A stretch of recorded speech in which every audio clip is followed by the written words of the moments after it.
जय श्री कृष्ण। 84 वैष्णव वार्ता की इस श्रृंखला में हम अगले वैष्णव पद्मनाभ दास जी, जो कि कन्नौज के निवासी हैं, उनके कुछ वार्ता प्रसंगों के बारे में जानेंगे।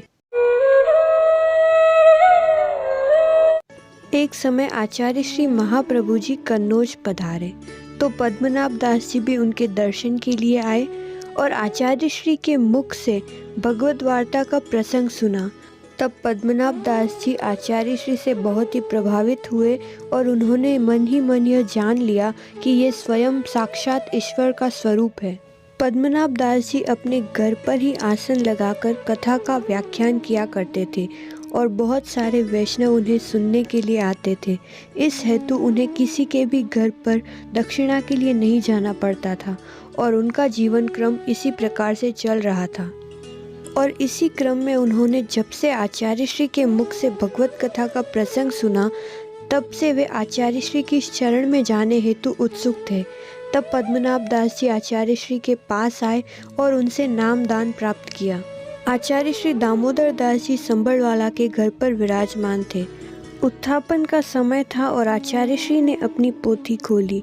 तभी पद्मनाभ दास जी भी आचार्य श्री को दंडवत करके वहीं पर बैठ गए। तभी आचार्य श्री ने एक श्लोक पढ़ा, वह इस प्रकार है। पठनीयम प्रयत्नेन सर्व हेतु विवर्जितम वृत्त्यर्थम नेव युञ्जित प्राणे कंठ गतेरपि तद्भावे तथैव स्यात् तथा निर्वाहमा चरेत। तभी पद्मनाभ दास जी ने यह श्लोक सुना और जल को अंजुलि में भरकर संकल्प लिया, आज के पश्चात में कथा कहने की वृत्ति नहीं करूँगा। तभी आचार्य श्री ने कहा कि तुम तो ब्राह्मण हो, यदि तुम कथा वाचन नहीं करोगे तो अपने जीवन का निर्वाह किस प्रकार से करोगे। तब पद्मनाभ दास जी ने उत्तर दिया कि अब तो मैंने संकल्प कर लिया है, तो मैं भिक्षा मांगकर अपना निर्वाह करूँगा। उसके बाद वे एक यजमान के घर गए। उसने उनका बहुत ही आदर किया और उसका आदर और सत्कार देखकर पद्मनाभ दास जी को बहुत ही ग्लानि हुई और उन्होंने मन में ही विचार किया कि भिक्षा मांगना भी उचित नहीं है। तो उन्होंने पुनः यह संकल्प लिया कि अब तो मैं वैष्णव हो गया हूँ और भिक्षा मांगकर यदि जीवन निर्वाह करूँगा तो मुझे ग्लानि होगी। तभी आचार्य श्री ने पुनः प्रश्न किया कि तुम तो गृहस्थ हो और अब तुम अपना जीवन निर्वाह किस प्रकार से करोगे। उसके पश्चात पद्मनाभ दास जी ने कहा कि अब मैं कोई अन्य कार्य करके ही अपने जीवन का निर्वाह करूँगा। तब वे लकड़ियाँ लाकर बेचने लगे और इसी प्रकार अपने जीवन का निर्वाह करने लगे। इसलिए उनके लिए कहा जाता है कि वे नियम के कृपा पात्र भगवदीय वैष्णव थे। एक अन्य प्रसंग के अनुसार आचार्य श्री एक बार प्रयाग पधारे, तब पद्मनाभ दास जी भी उनके साथ थे। एक प्रहर रात्रि व्यतीत हुई, तब आचार्य श्री ने उनसे कहा कि अक्का जी को भी यहाँ ले आओ। इतना सुनते ही पद्मनाभ दास जी उठकर चल दिए। वहाँ पर 5-7 और भी वैष्णव बैठे हुए थे, तो वे कहने लगे कि यह ब्राह्मण तो बड़ा ही बावला है, इस समय ये कहाँ जाएगा। अब तो रात्रि में सभी घाट वाले भी घर चले गए होंगे, तो यह पद्मनाभ दास जी कैसे जाकर लेकर आएंगे।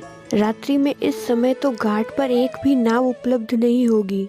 किंतु पद्मनाभ दास जी के मन में तो केवल यही विचार था कि आचार्य श्री ने स्वयं आज्ञा की है और उनका विश्वास था कि उनका कार्य अवश्य ही सिद्ध होगा। पद्मनाभ दास जी घाट पर आकर इधर उधर देखने लगे।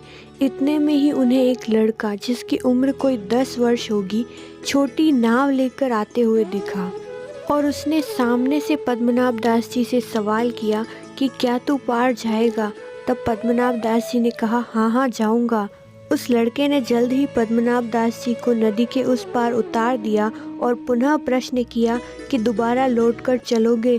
तब पद्मनाभ दास जी ने कहा, हाँ हाँ जरूर लौटकर चलूँगा। तब पद्मनाभ दास जी 2 घड़ी के पश्चात अड़ेल जाकर अक्का जी को लेकर आए और नदी पार करके पधारे। तब तक वह बालक भी घाट पर पद्मनाभ दास जी के प्रतीक्षा में बैठा रहा।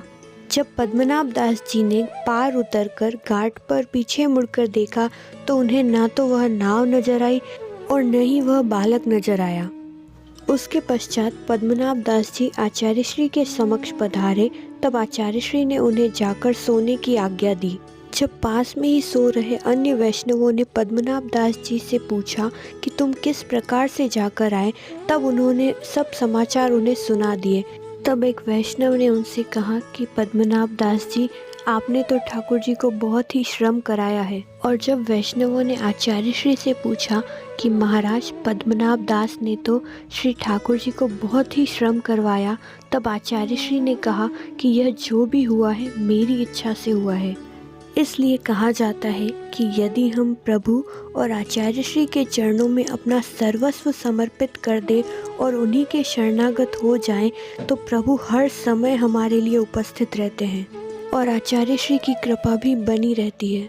यह वीडियो आपको कैसी लगी हमें कमेंट करके ज़रूर बताइएगा। जय श्री कृष्णा।